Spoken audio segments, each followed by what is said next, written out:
Forward ಕಳಿಸಿದ್ದೀನಿ ನೋಡು.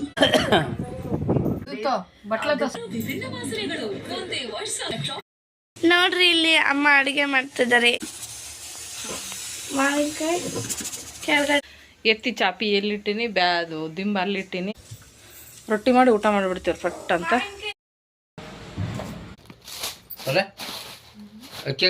Hi friends, welcome to Tulaja vlog channel. ಎಲ್ಲರೂ ಇದ್ರೆ ಆರಾಮಿದ್ರೆ ಅನ್ಕೊಂಡು ನಾನು ಕೂಡ ಆರಾಮಾಗಿದ್ದೀನಿ. ಬರೀ ಇವತ್ತಿನ ಒಂದು ಚಿಕ್ಕ ಬ್ಲಾಗ್ ಇದೆ, ನೋಡ್ಕೊಂಬರೋಣ ಯಾವ ರೀತಿ ಇದೆ ಅಂತ. ನಾನು ಊರಿಂದ ಏನೆಲ್ಲ ತೊಗೊಂಬಂದಿದ್ದೆ ಅಂದ್ರೆ ಮಾವಿನಕಾಯಿ ತೊಗೊಂಬಂದಿನಿ. ನೋಡ್ಬೋದು ನೀವು ಇಲ್ಲಿ ಇಷ್ಟೊಂದು ಮಾವಿನಕಾಯಿ. ಯಾಕಂದ್ರೆ ಉಪ್ಪಿನಕಾಯಿ ಹಾಕಕ್ಕೆ ತೊಗೊಂಬಂದಿನಿ. ಮಕ್ಕಳಿನ ಹಾಸ್ಟೆಲ್ಗೆ ಹೋಗ್ತಾವೆ. ಹಾಸ್ಟೆಲ್ಗೆ ಹೋದಾಗ ಬರೀ ಅಲ್ಲಿ ಕೊಡೋ ಅನ್ನ ಸಾಂಬಾರು ತಿನ್ನೋಕೆ ಅವ್ರು ರುಚಿ ಇರುತ್ತಿಲ್ಲ. ಬಾಯಿ ಸ್ವಲ್ಪ ಉಪ್ಪಿನಕಾಯಿ ಮತ್ತು ನಾವು ಶೇಂಗಾ ದಿಂಡಿ ಎಲ್ಲ ಮಾಡಿಕೊಡ್ತೀವಲ್ಲ, ಅದ್ರ ಜೊತೆಗೆ ಅದ್ರ ಸೂಪರ್ ಆಗಿರುತ್ತೆ ಅಂಥೇಳಿ ಹಾಗೆ ನಾನು ಇಲ್ಲಿ ನಾಷ್ಟಕ್ಕೆ ಈ ರೀತಿ ಉಳ್ಳಾಗಡ್ಡಿನ ಕಟ್ ಮಾಡಾಕತ್ತೀನಿ. ಅವಲಕ್ಕಿ ಮಾಡ್ಬೇಕಂತೇಳಿ ಉಳ್ಳಾಗಡ್ಡಿ ನೋಡ್ರಿ ಈ ರೀತಿ ಬಾಕ್ಸ್ ಮನೇಲಿ ಐತಂದ್ರೆ ನಾವು ತರಕಾರಿಗಳನ್ನ ಜಲ್ದಿನೇ ಕಟ್ ಮಾಡ್ಕೋಬೋದು. ಹಾಗೆ ಮತ್ತು ಇಲ್ಲಿ ಒಂದು 16 kg ಅಷ್ಟು ನಾನು ಇಲ್ಲಿ ತೊಗರಿಬೇಳೆನ ಮನೆಯಲ್ಲೇ ಮಾಡ್ಕೊಂಬಂದಿದ್ದೀನಿ. ಈಗಂತೂ ತೊಗರಿಬೇಳೆ ರೇಟ್ ಸಿಕ್ಕಾಪಟ್ಟೆ ಐತೆ, ಅದಕ್ಕೋಸ್ಕರ ಮನೆಯಲ್ಲೇ ಮಾಡ್ಕೊಂಬಂದೆ. ತೊಗರಿ ಇದ್ದು ಹೊಲ್ದಾಗ ಬೆಳೆದಿರೋವು. ಅದ್ರ ಒಳಗಿನ ನುಚ್ಚು ನೋಡ್ರಿ ಈ ರೀತಿ ಇತ್ತು. 1 kg ಸಪ್ರೇಟಾಗಿ ಮಾಡ್ಕೊಂಬಂದಿನಿ. ನೋಡ್ರಿ ಇಲ್ಲಿ ಅಮ್ಮ ಅಡುಗೆ ಮಾಡ್ತಿದ್ದಾರೆ. ಇದು ಉದ್ದಿನಬೇಳೆ ಪಲ್ಯ. ಹಾಗೆ ಇಲ್ಲಿ ಏನಾಯ್ತು ಸಾಂಬಾರು ಮಾಡೋಕ್ಕೆ ಬೇಳೆ ಇಟ್ಟಿದ್ದಾರೆ. ಇಲ್ಲಿ ಮಾವಿನಕಾಯಿ, ಹಾಲು, ಮಾವಿನಕಾಯಿ ಕೆಳಗಡೆ ಹಾಲಿದೆ, ಮತ್ತು ಇಲ್ಲಿ ಮೊಸರು, ಬಿಸಿ ಬಿಸಿ ಅನ್ನ. ಮುಂಜಾನೆ ನಾಷ್ಟ ಅವಲಕ್ಕಿ ಐತ್ರಿ. ಇವಾಗ ಮಧ್ಯಾಹ್ನ ಊಟಕ್ಕೆ ರೆಡಿ ಮಾಡ್ತಿದ್ದೀವಿ. ಮನೆ ಅಂತೂ ಹೇಳಂಗಿಲ್ಲ ರೀ, ಸಿಕ್ಕಾಪಟ್ಟೆ ಹೊಲಸಾಗೈತಿ. ಎಲ್ಲ ಸ್ವಚ್ಛ ಮಾಡ್ಕೋಬೇಕು. ನಮ್ಮ ಬ್ಯಾಗ್ ತೊಗೊಂಬಂದು ಅಲ್ಲೇ ಇಟ್ಟಿವಿ. ಅಂದ್ಕೊಂಡೆ ನಿದ್ದೆನೇ ಬರಲಿಲ್ಲ. ಎತ್ತಿ ಚಾಪಿ ಎಲ್ಲಿಟ್ಟಿನಿ, ಅದು ದಿಂಬ ಅಲ್ಲಿಟ್ಟಿನಿ. ಬಾಕ್ಸ್ಗಳಿನ ಎಲ್ಲೇ ಅದಾವು, ತೆಗ್ದಿಲ್ಲ. ಇನ್ನೂ ಒಂದು ಬ್ಯಾಗ್ ತೆಗ್ದಿಲ್ಲ, ಬಾಕ್ಸ್ ತೆಗ್ದಿಲ್ಲ. ತೊಗರಿಬೇಳೆ ಅಷ್ಟೇ ಡಬ್ಬಿಗೆ ಹಾಕಿ ಇಟ್ಟಿವ್ರಿ ಅಲ್ಲಿ ಮ್ಯಾಲೆ. ಮಿಕ್ಕಿದೆಲ್ಲ ಏನದ ಇಲ್ಲೇ ಅದ, ಎಲ್ಲ ತೆಗಿಬೇಕು. ಊರಿಂದ ಬಂದ್ರೆ ಕೆಲಸ ಅಂತೂ ಸಿಕ್ಕಾಪಟ್ಟೆ ಆಗ್ತಾವ. ಇಲ್ಲಿ ನೋಡ್ರಿ ಅಕ್ಕಿ ಹೆಂಗೆ ಚಲೋ ಐತಿ. ಈಗ ಒಂದಿಷ್ಟು ಹಳ್ಳಿ ಒತ್ತೀನಿ. ಅದು ನಮ್ಮ ಚೀಲ ಒಂದು ಚೇಂಜ್ ಮಾಡಬೇಕು. ಎಲ್ಲ ನೋಡ್ರಿ ಚೋಡ ತೊಗೊಂಬಂದೀವಿ, ಇಲ್ಲೇ ಇಟ್ಟಿವಿ. ಎಲ್ಲ ತೊಗೊಂಬಂದು ಅಲ್ಲೆಲ್ಲೇ ಇಟ್ಟಿವಿ. ಈ ಜೋಳದ ಹಿಟ್ಟಿನ ಗಂಟು ಇಲ್ಲೇ ಇಟ್ಟಿವಿ.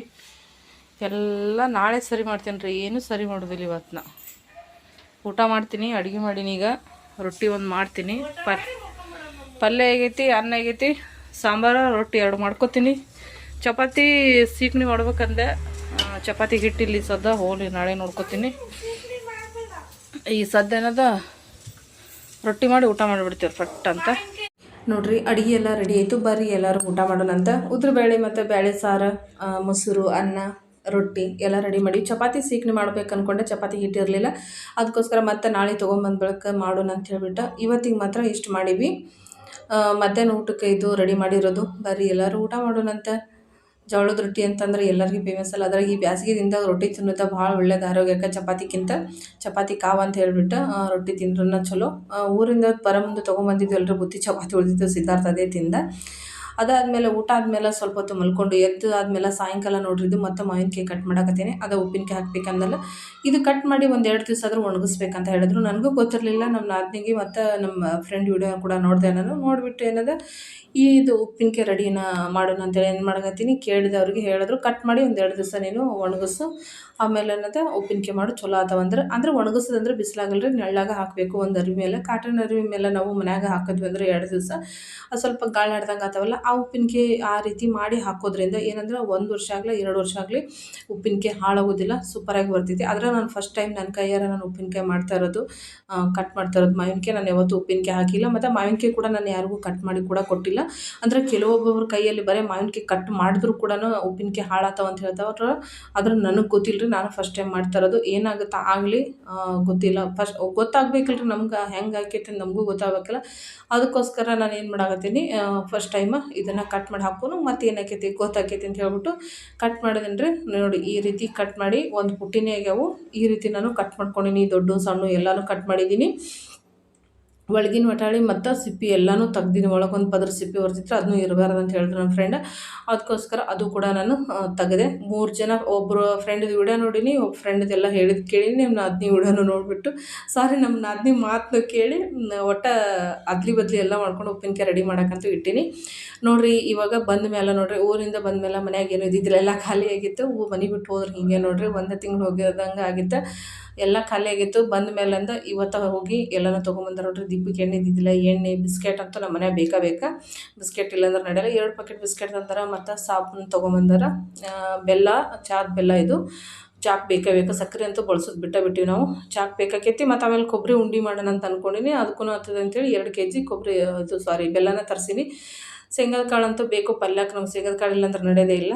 ಕೊಬ್ಬರಿ ಎಲ್ಲ ಯೂಸ್ ಮಾಡಲ್ಲ ನಾವು. ಸಾಸಿವೆ ತರಿಸೀನಿ ಉಪ್ಪಿನಕಾಯಿ ಹಾಕ್ಬೇಕಂತೇಳಿ. ಸಾಸಿವೆ ಹಾಕಿದ್ರೆ ಉಪ್ಪಿನಕಾಯಿ ಭಾಳ ಚಂದ ಆಗ್ತದೆ ರೀ. ಉಪ್ಪಿನಕಾಯಿ ರೆಸಿಪಿ ನಾನು ಅಡುಗೆ ಮನೆ ಚಾನಲಲ್ಲಿ ಹಾಕಿರ್ತೀನಿ ನೋಡಿರಿ.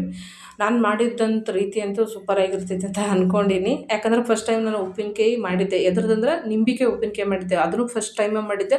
ಭಾರಿ ಅಂದ್ರೆ ಭಾರಿ ಮಸ್ತಾಗಿತ್ತು. ನಮ್ಮ ಸಿದ್ಧಾರ್ಥ ಒಂದು 20 ದಿನದಾಗೆ ತಿಂದು ಖಾಲಿ ಮಾಡಿಬಿಟ್ಟಿದ್ದ. ಸೂಪರಾಗಿತ್ತು. ಒಂದು 25 ಕೈದೆ, 50 ಕೈದೆ ಹಾಕಿದ್ದೆ. ನಾನು ಒಬ್ಬನೇ ಖಾಲಿ ಮಾಡೋಣ. ಅಷ್ಟು ಚಲೋ ಆಗಿತ್ತು ಉಪ್ಪಿನಕಾಯಿ. ಮಾವಿನಕಾಯಿನೂ ಹಾಗೆ ಆಗಲಿ ಅಂತ ಅನ್ಕೋತೀನಿ. ನೋಡೋಣ, ಟ್ರೈ ಮಾಡ್ತೀನಿ ಮುಂದೆ ಮಾಡಿ. ಈ ಬಿಸ್ಕೆಟ್ ನೋಡ್ರಿ ನಾನು ಫಸ್ಟ್ ಟೈಮ್ ನೋಡಿರೋದು. ಗುಡ್ಡೆ ಬಿಸ್ಕೆಟ್ ಥರನೇ ಐತೆ, ಆದ್ರೆ ಟೇಸ್ಟ್ ಅದಕ್ಕಿಂತ ಸ್ವಲ್ಪ ಚೇಂಜ್ ಬರ್ತೈತಿ. ಸ್ವೀಟ್ ಜಾಸ್ತಿ ಇದ್ದು, ಗುಡ್ಡೆ ಬಿಸ್ಕೆಟ್ಗಿಂತ ಸ್ವೀಟ್ ಜಾಸ್ತಿ ಇದು.